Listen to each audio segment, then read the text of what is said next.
Arstid ja tervendajad, kas nad teevad sama tööd? Aitavad teineteist või hoopis vastanduvad? Energiaväljade tunnetamine ja mõjutamine. Kes seda suudab? Kas seda saab õppida? Kas teadsite, et ka maal on energeetilised jõujooned, leiliinid, mis vajavad parandamist?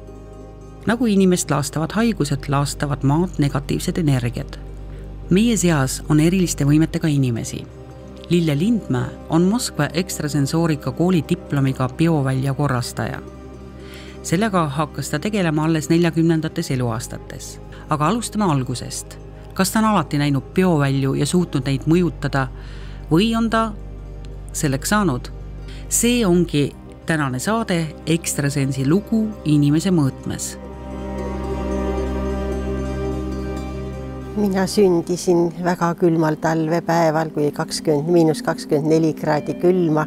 Ema hakkas sünnitama, isa läks ämmaemandat tooma, elasime Sinimägede ja mere vahepeal Pimestiku külas.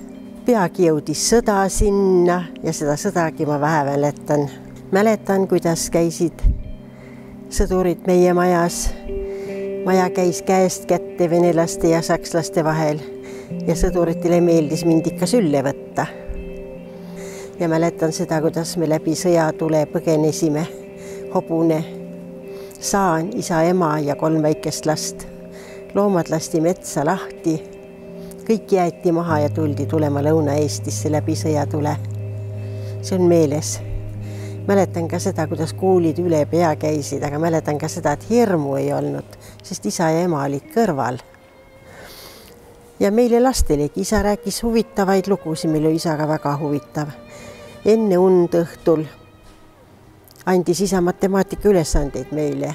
Et kooli, kui läksime, me oskasime väga hästi arvutada ja lugemine oli täiesti selge. Ema ei lasknud meil kunagi vahtida niisama.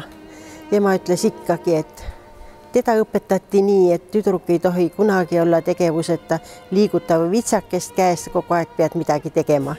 Ja nii ta pani meid ka tegema. Metsad kajasid, kui ema laulis.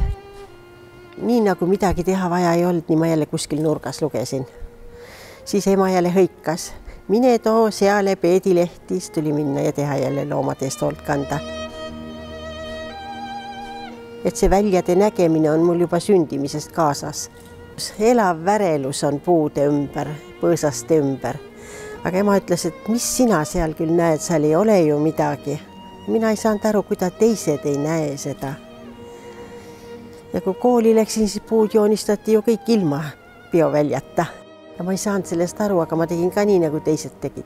Siis lihtsalt ei vaadanud enam ja ei pööranud tähelepanu asjale ja nii see jäi. Muutusin tavaliseks lapseks. Kuigi taju oli võib-olla olemas küll. Näiteks inimeste taju, et mida ta endast kujutab. 5.–7. klassini oli Mihkel Velner ja see õpetaja pööras mulle palju tähelepanu. Tema märkas minus midagi teistsugust kui teistes. Kui ühte ülesannet üleüldse kuidagi on võimalik teisiti lahendada, siis leian esiti selle teise lahenduse ja seejärel lahendan nii, nagu teised lahendavad. Kusjuures kogu klass seda teist lahendust ei leia. Nii oli ta mu emale rääkinud. Et ema paneks tähele, et mul on teistsugune mõtlemine. Käsitöö huvi, tekstiili huvi oli kaasa nagu antud kodust. Ja nii ma läksingi tekstiili õppima. TPI-sse tekstiili eriala loodi seal ja mina mõtlesin, ma lähen sinna õppima. Seejärel olin arengus 20 aastat kunstitööga juhataja, oma tööd ees sain tekstiilikunstniku kõige kõrgema kategooria. No võt, kätel läks ühel päeval nahk ära, hakkasid vett tilkuma, keha oli puhas, keha peal ei olnud midagi, ainult käed. Ükski arst midagi öelda ei osanud, käisin haiglates, mitmes haiglas, abi ei saanud, hullemaks läks. Ja siis ma läksin Gunnar Aarma juurde ja Gunnar Aarma võttis siis luubi ja vaatas mu silma vikerkesta ja ütles, sa oled terve inimene, aga sa tead, missugune tihe puhas väli sul ümber on, sul teeb hakata endal inimesi aitama.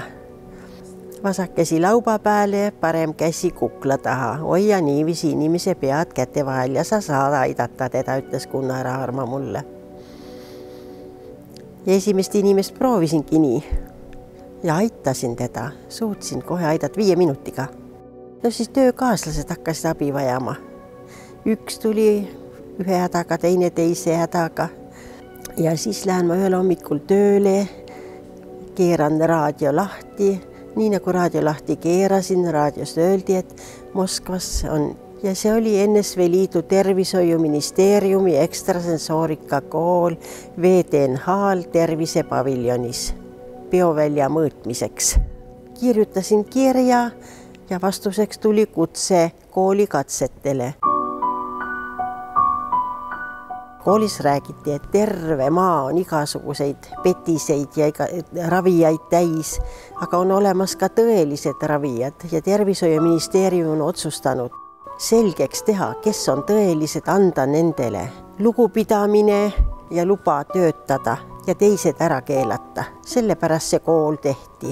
Ja siis tuli see Nõukogude Liidu lagunemine, kõiksugused asjad, et see kool lõpetas tegevuse. No igatahes õpetajad olid nägijad. Lähen uksest sisse, ei osanud kuhu minna ja mina jäin kohver käes seisma ukse kõrvale. Tuleb minu juurde üks naine, kaustad kaenlääle ja ütleb, et oi, mul on paha. Ja mina ei teadnud, kes ta on. Mina tegin pea kohal õhus mingi liigutuse, mingi vajaliku liigutuse ja ütlesin, teile aitab. Ta ütles, jaa, mõjus küll ja kõndis minema. Ja siis ma küsisin lähedal seisja inimese käest, et kes see oli. See oli, et see oli see kõige tähtsam koolivalijas. Mul oli natuke piinlik, miks sa pidin nii ütlema. Algusest peale olin ma erilise tähelepanu all. 25 inimest võeti vastu. Soovijaid on tuhandeid kogu Nõukogude Liidust. Inimesed on erinevad. On inimesi, kelle on fenomenaalne mälu, kes õpib telefoniraamatu pähe. Vaadatakse, kui hea mäluga ta on. On inimene, kellel on absoluutne kuulmine, kes kuuleb muusika pala korra, esitab selle perfektselt, täpselt kohe järele. Ja ma usun, et on ka inimesi, kellel on suurem tundlikkus. Ja ma usun, et Lille kuulub siis sellesse kategooriasse, kellel on siis antud sellised võimed rohkem kui teistel inimestel. Me ei ole mingisugust tähtsust, kas inimene saab terveks mingi tabletiga või saab mingi teise meetoditega, põhiliselt ta terveks saab.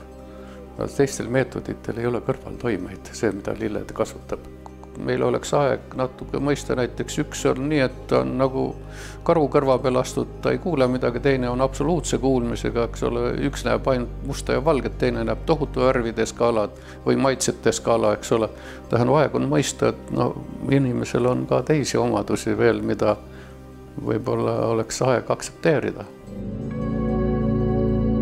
Me võtsime ju seal paviljonis vastu ka inimesi pärast kooli lõpetamist. No näiteks üks huvitav asi on. See oli üks lühikest kasvu kõhn taksojuht, kel oli väga tugev peoväli. Nii et kui ta kuskil ruumis oma kätt liigutas, siis sa võisid seljaga tema poole olla, selle tundsid kohe ära. Ja temal siis kutsus inimese vastuvõtule koos toore kanamunaga. Pani selle muna laua peale, korjas inimesest haigused kokku, pani muna sisse ja see muna enam katki ei läinud. Et seda nägin oma silmaga, et ütles inimesele, et 4. korruselt viska nüüd alla tänava peale. See inimene viskas asfaldi peale selle muna ja see muna hüppas nagu pall ja katki ei läinud. Et see oli niisugune väga erakordne asi võib-olla. Riiklikud katsed tuli teha. Mina mõtlesin, nii kaua oli teised head haiglad ära võetud ja oli jäänud ainult see narkoloogia haigla, kus lukkude ja riivide taga miilitsate valve all hoiti need alkohoolikuid. Narkomaania haigla hõlmab terved linnaosa Moskvas, neid on nii tohutu palju, neid haigeid. Ja siis, mis siis oli, antibioodest paberit ja öeldi niiviisi, me lõpetame praegu ravimite andmise, diagnoosi ära, oma diagnoos kirjuta siia paberile ja oma ravitulemused, mis sa arvad. Ja nii sai tehtud, arstid kontrollisid kõik asjad üle. No siis tuli ministeeriumi komisjon kokku, Tervishoiuministeeriumi komisjon, 15 liiget ja need siis otsustasid, kas anda sulle tööluba või mitte. Mina selle sain. mina arvan küll, et haigus on märk inimese teadvusele, et mida sa peaksid elus mõtle, mida sa peaksid muutma. Väga haige inimene ei suuda mõelda, kui ta saab natukene lisaenergiat, ta energiat võimendatakse, siis ta suudab oma asju selgemalt mõelda ja oma asju nagu kriitiliselt vaadata ja otsuseid teha. See on inimese aitamine tema enda teele. Ei tohi aidata kedagi, kes ei palu abi. Ei tohi minna inimese juurde, sa võid näha, et tal midagi on, sa ei tohi minna ja öelda talle, et vaata, nüüd ma aitan sind. Sul on see viga, see on keelatud. Inimene peab tulema küsima abi ja siis tohid aidata. Et inimene peaks ikkagi olema rahuseisundis rohkem. Tegutsema nii, et rahu oleks, siis vähem neid haigusi oleks. Kui näed, et saad üht-teist, ega neid inimesi oli palju, kes tulid, ikka üks ja teine ja kolmas, palun aita. Ja kui sa näed, et sa saad aidata, siis pakub see huvi ja hea meel on ka. Ma ikka natuke alla aasta töötasin veel sama koha peal, aga mind kutsuti ära juba suvel, mõne kuu pärast kutsuti polikliinikusse, Tartu linna polikliinikusse tööle. Läksingi sinna, 2 kohas töötada ei jõudnud, milleski tuli loobuda, mina loobusin siis sellest kunstitööga juhataja ametist ja mina ei ole kahetsenud seda lahkumist mitte üks hetk.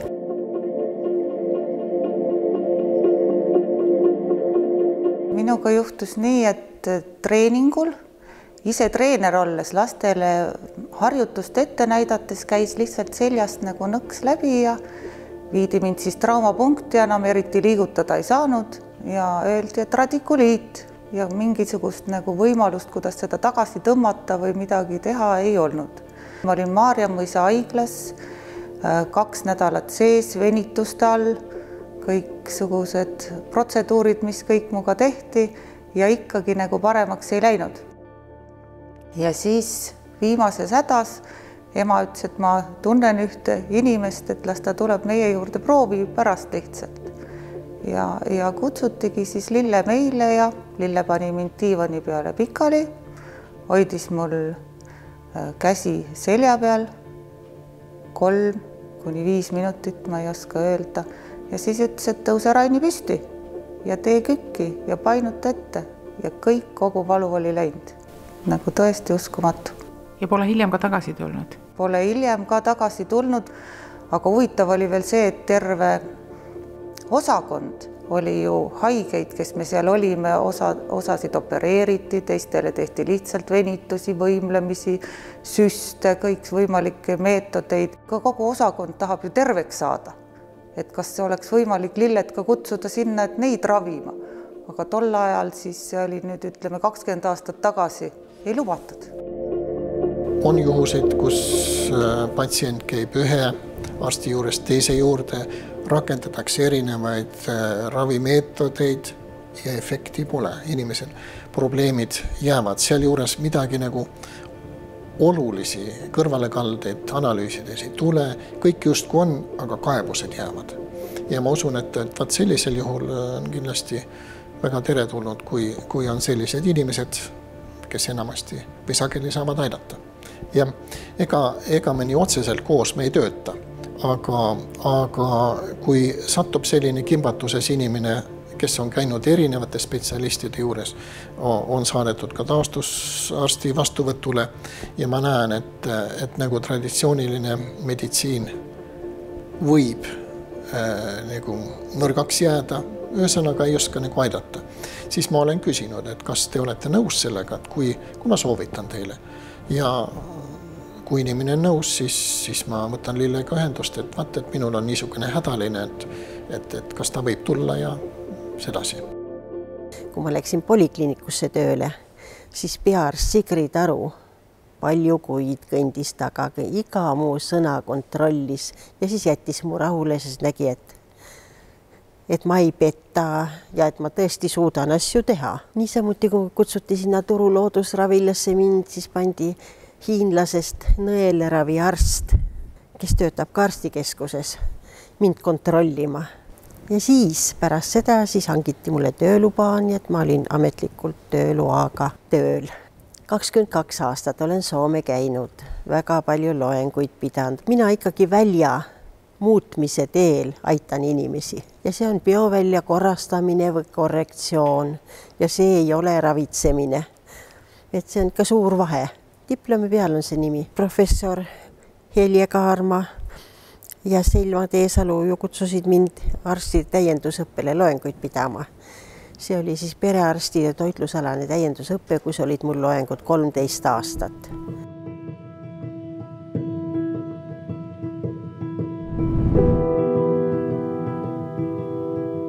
Kui ma hakkan võrdlema, siis ega nende tippfüüsikute loengutel ja lilleloengutel sisulist vahet ei olnud. Ja see maailma pildi nägemine oli täpselt sama. Tähendab, ei olnud mingit vahet, ainult terminoloogia oli teine. Füüsikud panid oma terminid selle asjale ja siis ütleme Idamaad ja Lillel on teine terminoloogia, aga sisulist vahet ei olnud seal väga suurt midagi. Maailma tippteadus, eriti kvantfüüsika, seletab selle väga hästi ära. Ei ole probleem, et tekiks suur vastuolus, sugugi mitte. Aga kaasaegne meditsiin või see allopaatiline meditsiin peab jääma tingimata ja nad on väga kaugel arenenud. Mul oli ülikoolis üks õppejõud, kelle järgi ma olen terve elu jälginud, et armastuses ja meditsiinis on kõik võimalik. Nii et tähendab, seda ei saa kunagi ütelda. See, mis täna ei ole võimalik, võib-olla aasta pärast täiesti võimalik. Ma arvan, et näiteks geenimeditsiin ja muud lähevad nii kiirelt edasi, et see, mis praegu on ravimat, võib-olla aasta pärast täiesti väga edukalt ravitav. Minul on arstidega head suhted olnud kogu aeg. Täna siin ikka üks ja teine Eestis saadab mõnda inimest vastuvõtule. Ja miks saadetakse, kui ei suudeta diagnoosida, ei suudeta leida, kus on viga, siis Lille vaata, kus on viga. Mina ütlen, et viga on seal, arst uurib edasi. Ja inimesed saavad abi, sellest on kasu. Eks asi hakkas juba parkümmend aastat tagasi. Et kuna tema on selle ebatraditsioonilise meditsiini pooldaja, eks meil oli ka kahtlusi ja ei saa ju hüpata vette tundmatus kohas. Ja esimesed patsiendid me talle usaldasime, me ikkagi kontrollisime ise üle, et asi oleks kindel ja me tahtsime veenduda, et kas tal ikka niisugused võimed on olemas. Sellepärast me siis kõigepealt diagnoosisime patsiendid ära, siis laskisime temal diagnoosida ja siis vaatasime, kas läheb kokku või ei lähe. Et nii see oli, jah. Ma saan aru, et läksid siis need diagnoosid kokku? Läksid, jah. Et sellest ka niisugune kindlustunne, et satuvad headesse kätesse. Näiteks, kas või minu oma perekonnast. Minu isa sai insuldi ja päris niisugune tõsine ajukahjustus oli, neelamisäire tekkis. Ja ta oli haiglas ja siis ma küsisin raviarsti käest, et kas ta lubab, et tahaks nagu oma isale ikka parimat. Ja raviarst ütles, et ta ei näe probleemi, et palun. Ja siis me palusime Lille sinna ja Lille tegi omad diagnostika, pani oma käed peale ja järgmisel päeval võis sondi välja tõmmata ja ta isa hakkas neelama iseseisvalt. Kui on midagi päris katki, siis ta kindlasti ei saa aidata. Aga kui on niisugused, nagu ma ennegi ütlesin, niisugused funktsioonihäired, siis ma usun, et paljuski võib taolistest inimestest kasu olla. Tähendab, mina oma töödes olen keskendunud just kvantitatiivsetele uuringutele, kus on konkreetselt saadakse uuringu materjal, saadakse konkreetsetes sentimeetrites ja sekundites ja konkreetsetes numbrites, mida pärast siis statistiliselt töödeldakse ja saadakse teaduspõhised tulemused. Aga ma tahakski öelda, et meie teadlastena ei tohiks nagu pead liiva alla peita selles mõttes, et see ei ole nagu meie teema või kuidagi, et tegelikult see eksisteerib, need energiad liiguvad, need tervendamised toimuvad ju väljaspool seda, kas me seda tahaksime või ei taha või kas me seda oskame veel teaduslikult põhjendada või ei oska. Et nagu see on see mõte, et teadlased peaksid siin appi tulema. Hakkasin loenguid pidama ja leidsin, et rääkijaid on väga palju. Kõik räägivad, mida nad korda saavad, aga et neid asju tuleb tegelikult näidata. Ja kuna võimalus Eestis oli olemas, meil oli Heldur Aldre, kes koos Kirlianiga väga hea aparaati ehitas, ma ütleks maailma parima. Siis hakkasin näitama, missugune on minu sõrmeotsa bioväli, mis toimub seanside ajal, missugune on inimese väli, kui ta tuleb. Seda sai sõrmeotsast ainult neid pilte teha. Missuguse väljaga ta tuleb, mis toimub seansi ajal, kuidas väli üle kandub, kuidas patsiendi väli täitub, millisena ta lahkub. Nende piltidega olen ma käinud paljudel konverentsidel, küll Moskvas, küll mujal maailmas. Heldur Aldre tegi minu seanssidest pilte. Nõukogude Liidu teadlastest abielupaar Kirlianid taasavastasid 1939. aastal, et kõrgsagedusväljas helenduvaid objekte on võimalik pildistada. Kirliani efekt on fotoelektriline meetod, mis võimaldab registreerida inimese sõrmede helendust ehk aura kaaslahendust. Pildi saamiseks juhitakse sõrmedele kõrgsageduslik elektriväli, mida samal ajal pildistatakse ja salvestatakse tänapäeval juba arvutisse. Kirliani fotodelt võime näha inimese psüühilist eripära ja terviseolukorda. Et seal oli siis üks pilt, kus haige psühhiaater, täiesti tumeda väljaga psühhiaater, laps patsiendilt hakkab välja neelama. Ja nii mina leiangi, et igal arstil peaks olema ukse peal oma sõrmest biovälja pilt, et näha, kelle juurde ma lähen. Loodusseadus on, et alati hakkab tugevamalt väli voolama nõrgemasse inimesse. Ja kui näiteks praegu on väga moes need igasugused kallistamised, iga samm ja igal pool, see on energiate ühtlustamine, kui ka teine inimene on hetkel tugevama energiaga, kuid ta ei ole väga tugeva energiaga, siis need energiat lihtsalt ühtlustuvad. Idamaad seletavad seda juba aastatuhandeid tagasi ära, et tähendab, see sõltub energia tihedusastmest, mis keegi midagi on, eks ole. Ja sellest see asi seisnebki, ega seal muud polegi. Mind huvitas esialgu see, et kui tuli elektronmikroskoop, siis ma ei osanud kuidagi leida sellele seletust. Ma ei saanud aru, et kuidas on võimalik siuke asi üldse. Ja siis sai Lille Lindmaga räägitud ja tema viis mind esimest korda siukse nagu sügavamale selles asjas, et igal asjal on kaks omadust. Üks on mateeria ja teine on energia. Või nii nagu elektronmikroskoobi puhul avastati, et elektronil on kahesugused omadused. Ühelt poolt on siis mateeria omadused ja teiselt poolt on laine omadused. See tähendab, ümberpandes on mateeria ja energia. Ja tänu sellele need kaks teadlast, Davison ja Kermer, tegidki selle elektronmikroskoobi. Pärast see Davison sai Nobeli preemia veel. Nii et tähendab, ma sain sealt selle esimese arusaama sellest, kui Lille seletas mulle, et need on kaks asja, mis käivad maailmaga kaasast, see duaalsus, et energia ja mateeria, nende vahel ei ole mingit vastuolu ja teadlased kasutavad seda väga hästi praegu. Kõik sõltub sellest tasemest, kus maale me suudame mõista. Tähendab, lõpuks see mateeria on ka sisuliselt energia. Tähendab, mingit vahet ei ole, kui me sellest aru saame, siis võib siin maailmas väga palju muutuda. Või kui te võtate Liptoni, need raamatud, kus bioloogia ja uskumused, eks ole, seal on väga hästi ära seletatud see asi. Tähendab, lõpuks jõuab ka meditsiin tema arusaamise järgi, on ilma tablettideta meditsiin, et seda on võimalik viia nii kaugele tasemele, et ei pea üldse tabletti andma. Teine asi on selles, et kui räägitakse selle teaduspõhisest meditsiinist, siis kuna ma olen ka nõelraviarst, siis näiteks Hiinas on ütleme, teadusuuringute kohta on väga suured raamatud olemas, kus submolekulaarsel tasemel selgitakse ära, mis juhtub organismis siis, kui nõel panna teatud kindlasse punkti. See ei ole mitte niisama, vaid submolekulaarsel tasemel näidatakse ära, mis juhtub. Nii et see on sama teaduspõhine meditsiin kui meie meditsiin siin. Ma lasksin teha aju pildi, kuidas toimib minu aju. Mati Ollila tegi pildi. Ollila on ka 40 aastat teinud pilte. Avastas, et minu päevateadvusega koos töötab väga tugevalt delta-laine.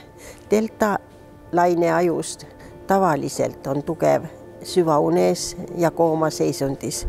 Aga minul on see vahet pidamata pidevalt tugev ja siis see ajutöö annab mingisuguseid võimalusi, teistsuguseid, kui on teistel inimestel. Mati Olila teab ekstrasensoorseid punkte ajus ja tema teeb ainult 5 sellest punktist. Pildid näitavad, et maksimaalselt töötavad mu ajus kõik lained. Beeta töötab tavateadvusel. Alfalaine tugevneb juba siis, kui silmad kinni paneme. Teetalainele võngutavad ennast šamaanid ja saavad teateid sealt. Deltalaine on siis see süvateadvuse või alateadvuse laine nii-öelda, mis tekitab võimalusi saada ekstrasensoorseid elamusi, ühendust universumiga näiteks. Aga ma tean, mul ühe kolleegi laps oli niimoodi, et ta pidi sõitma välismaale ja ta oli nii tugevates seljavaludes, et ta ei olnud võimeline voodist tõusma. 2 päevaga oli ta püsti ja sõitis. See oli illeteene. Tähendab, näiteks Inglismaal on üks väga kuulus ravitseja, kes siis teeb koostööd Inglise Kuningliku Meditsiiniakadeemiaga. Ja nemad uurivad, mis asi see lõpuks siiski on. Ja teadus on praegu ikka nii kaugele jõudnud, et nad saavad täiesti näidata nii et tõendusmaterjalina, et mis ta tegelikult ikkagi teeb siis. Lille Lindmäe on esinenud erinevatel rahvusvahelistel teaduskonverentsidel, kus teemadeks on olnud bioväljad, ajuuuringud ja muu ekstrasensoorikasse puutuv. Ta on kirjutanud 2 raamatut, kus on ära toodud ka teadusuuringud. Ma sain kätte Lille Lindmäe raamatu ja ta pakkus mu huvi ja mõtlesin, et selle inimesega tahan ma kindlasti kokku saada. Aga näeta, midagi juhuslikku elust ei ole. Meid 15 viidi kokku ja meil tegis kohe esimesel kohtumisel selline vaimne ja energeetiline klapp. Siis Lille tuli sellise mõtte peale, et kui prooviks. Ja see läks meile väga hästi korda. Ja me aastate pikku teeme niimoodi, et me Lillega juba üksegu aega tuttavad. Kutsuti mind Helsingisse ühe meediumi Sinikka Sihvoneni kanaldusseansile. Sinikka Sihvoneni kaudu räägib Jakats Plejaadidelt. Sinikka Sihvonenil on temaga peab energiakanali kaudu ühendus ja mind paluti sinna osa võtma. Koos istus 30 inimest ja Jakats hakkas inimestele teateid jagama. 29 inimesele tulid teated tervisest, suhetest. Järsku seisis siis minu ees see Sinikka Sihvonen, Jakats hakkas rääkima. Energia voolab sul vabalt, tervis on sul hea. Galaktika nõukogu poolt on sind kaasatud maa asjadesse. Kui sulle tuleb kuskilt teade, siis sul tuleb minna ja seda teha. Keelduda sa ei saa. Ja siis sellest ajast peale on tulnud muidugi neid igasuguseid teateid. Kanaldajaid on 7, kelle kaudu antakse teateid. Põhiline on Sinikka Sihvonen ja Jakats, aga sellele lisaks on veel 2 kanaldajat Eestist, see on Luule ja Laura. Ja Soomest on kokku 5 kanaldajat. Kui on kuhugi tarvis minna, mõni liin parandada, maa tundekehas energiaid muuta, siis tuleb korraga mitme kanaldaja kaudu, et ma ei kahtleks. Midagi tuleb mulle omale ka pähe, et tuleb minna sinna, aga endas hakkad kahtlema. Nüüd heliseb telefon. Kas siis on 2-3 kanaldajat erinevad, kes ei tunne oma vahel, ütlevad siis teate edasi, kas Soomest. Samas kinnitab seda mõni Eesti kanaldajatest, nendest 2. Ja nii ma lähen. Bioväli, eks ole.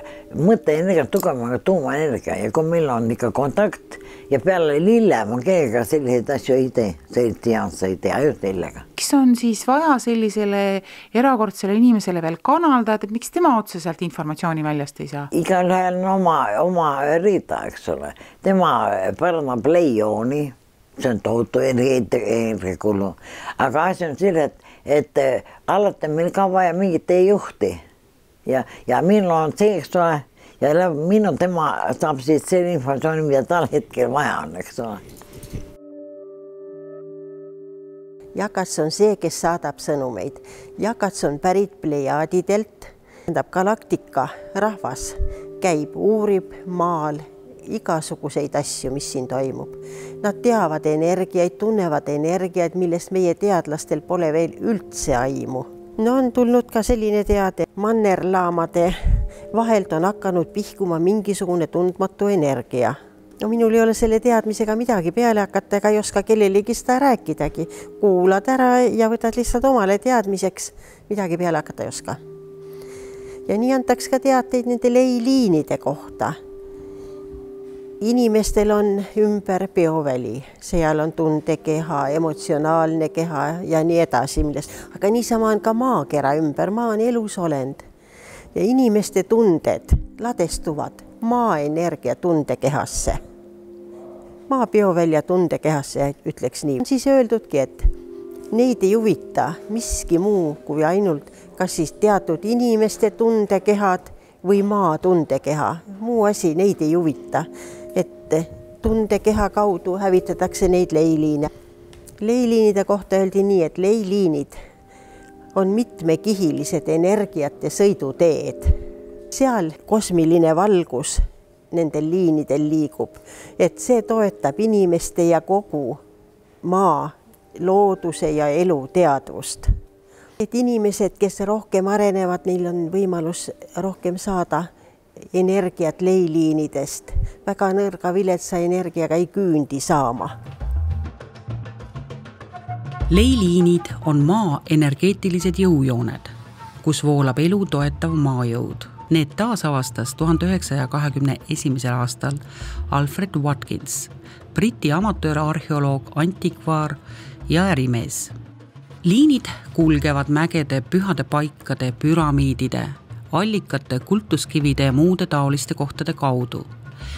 Nii näiteks ehitati ka kõik vanad kirikud teadlikult energiarikastele leiliinidele. Leiliini katkestab negatiivne psüühiline energia, sõjad, röövimised, inimeste piinamised, tapmised, katastroofid ja nii edasi. Leiliini ehitamist alustatakse alati inimese tasandilt.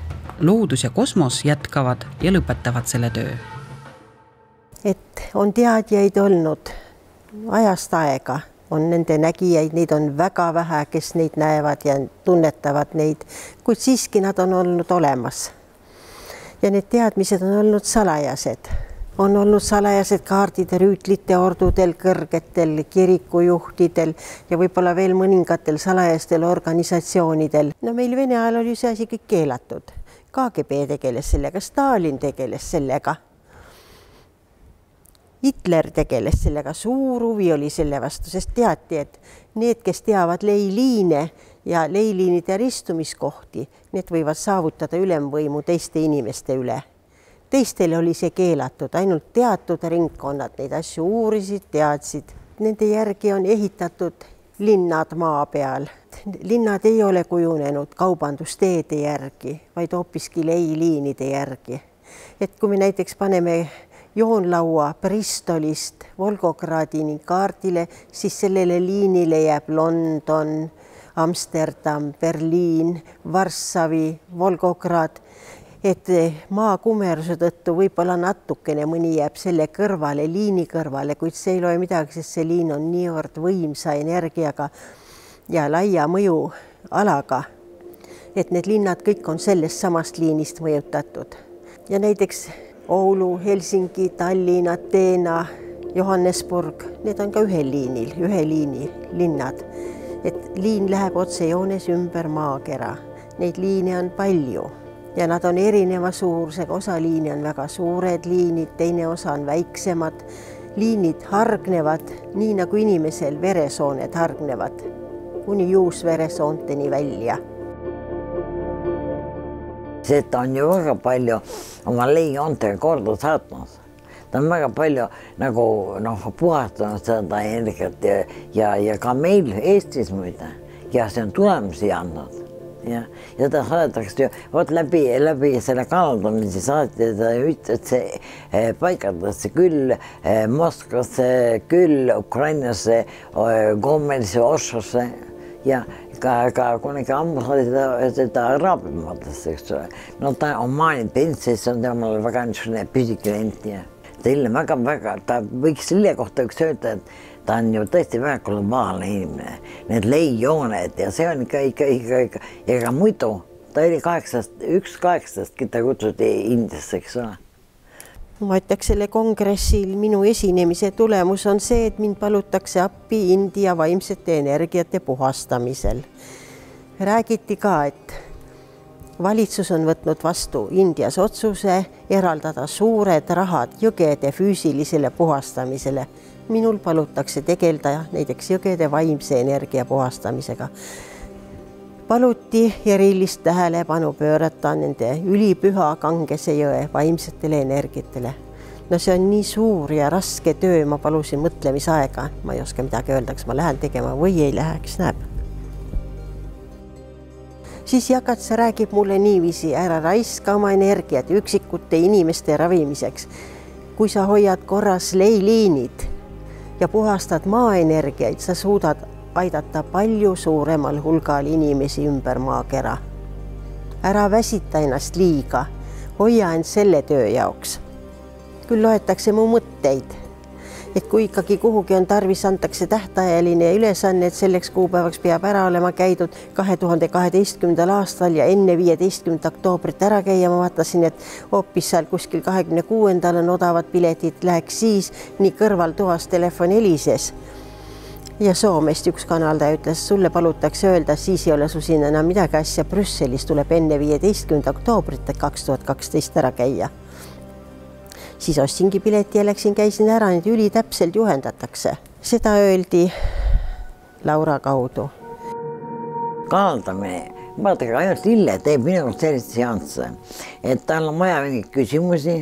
Ta võtab minu käest kinni, ma kahe käe vahel just juba pehmete meeldivate käete vahele ja siis mina panen silma kinni ja ma loen oma mantra ja ma hakkan nägema teejuhte.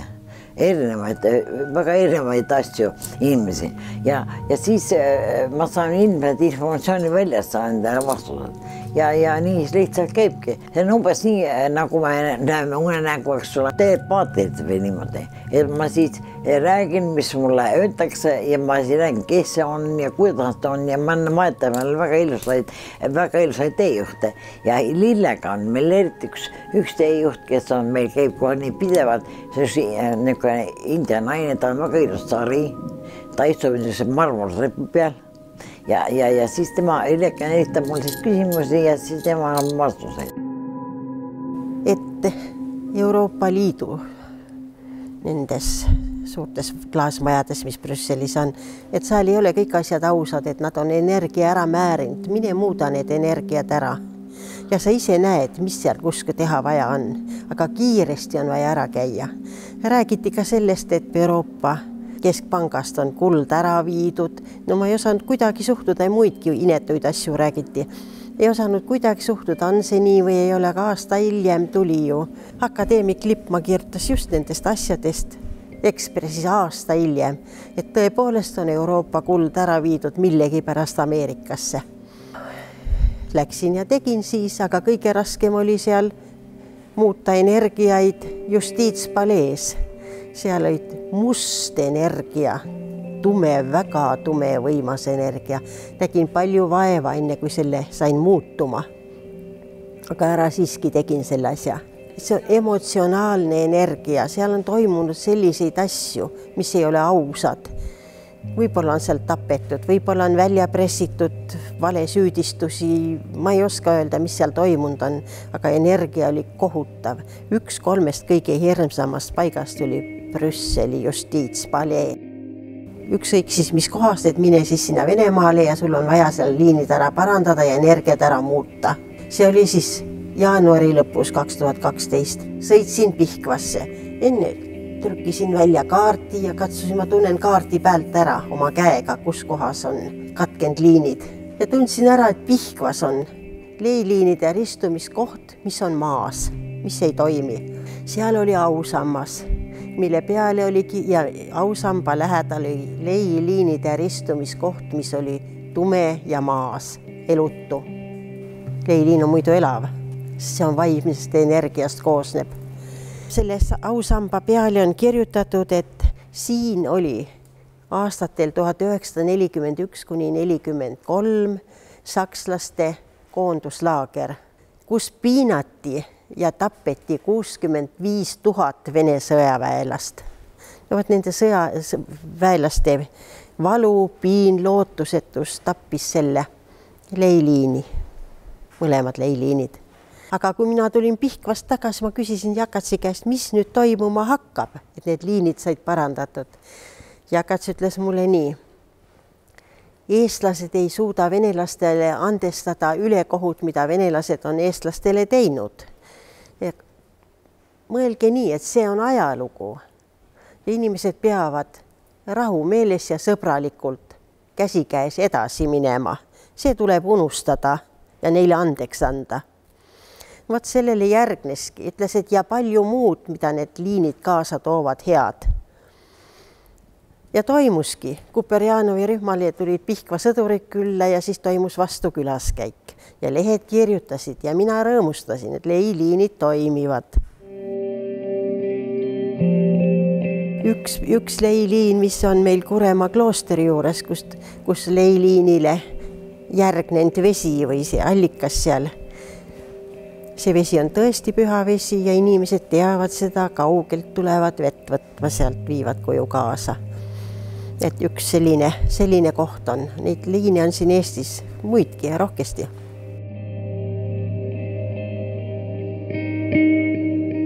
No mina võin öelda, et 2 liini ristumiskohale on meie Pikk Hermanni torn ehitatud. Ma ei taha kõiki liine rääkida, siis läheb võitluseks, et kes saab liini juurde elama ja kes mitte. Ma ütleks nii. Vene kirik ei ole juhuslikult paika pandud, täiesti teadlikult. Vaat kui neid liine näed ja käid, siis näed, kuidas ikka on teadjaid olnud. Nüüd on alanud uus ajastu. Kõiki liine enam ei vajata. Osa neist liinidest on maha kukkunud, maha langenud. Osa tuleb parandada ja osa uusi ehitada, vastavalt nii, nagu elu nõuab. Ja selle kohta ongi antud uusi teadmisi, imeliste võimalustega aega ja selleks see on maa ehitamine uue aja jaoks, mis me teeme tegelikult. Nii on öeldud, et uus ei saa kinnituda, kui vana ei ole eest kadunud. Tähendab, kui negatiivseid energiaid ei ole ära muudetud, need siin toimivad edasi, siis uues ajastus, need uued asjad ei saa kinnituda. Ja on öeldud ka niimoodi, et praegu ongi selline ajajärk, kus vana enam ei toimi ja uus ei ole veel kinnitumiseks valmis. Ei ole valmis, ei ole kinnitunud veel. Ja nii on ka poliitikas, et poliitikud ei tea, kuhu suunas minna. Vana näevad, vanad asjad enam ei toimi, aga uus ei ole veel valmis. Et innovatsioon ei saa toimuda vanas seestunud energias. Innovatsioon saab tulla ainult uuest energiast. Ja huvitav on see, mis nad meie teaduse kohta ütlevad. Nad ütlevad nii, et maainimesed ei teagi, mis teadus on. See, kui te midagi kokku kirjutate ja arvutate, see ei ole teadus. Teadus on see, mis teile universumi poolt antakse ja teie oma tunnetuse kaudu vastu võtate. Vot see on teadus. Lillel oli veel palju rääkida. Uusi põnevaid kohti, mida selles saates ei jõudnud veel kuulata, vaadata, vaatame järgmistes saadetes.